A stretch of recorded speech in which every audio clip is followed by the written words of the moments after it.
I grew up in a place called Pickering Street. 5 of my brothers and sisters were given up for adoption, and my mother kept myself and my brother Eric as her last 2 kids. And we grew up in Pickering Street amongst pimps and prostitutes and drug addicts. And I remember clearly those days. I used to run a lot. I never used to walk out of fear.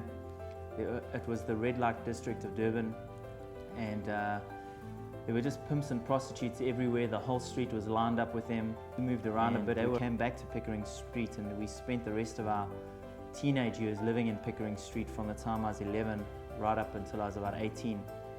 And they were really wild years. My mom pushed her over the edge. She started drinking radically, having great parties, doing a lot of drugs in our house. And I used to just sit outside on the steps and just kind of ask myself, how could this be my life? Why is this happening to us? We were living on the welfare, who was supporting us. We were up for adoption a couple times. We suffered every kind of abuse, sexual, emotional, physical, drug abuse. It was all there, and that was our life. You've got to meet Jesus. Jesus is amazing. He just is the best thing ever. And he kept preaching to me day after day, and he asked me if he could have a Bible study at my house, and I said, go for it. And I had a glass table. I was doing lines of cocaine on a table and then going to a nightclub.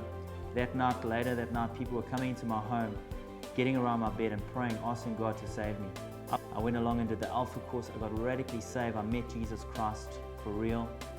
And so those first few years were difficult. And I kind of sat there as a 24, 25-year-old thinking there was no hope for me. What would I ever do with my background and past? I'd never get married. I'd never have a family. But God is a kind God. He's a good God. He's faithful. He's true. And He presented me before a beautiful daughter, Angie. He gave me this princess of a woman who just loved me unconditionally. Her family loved me unconditionally. And He said to me, there is a hope and a future for you.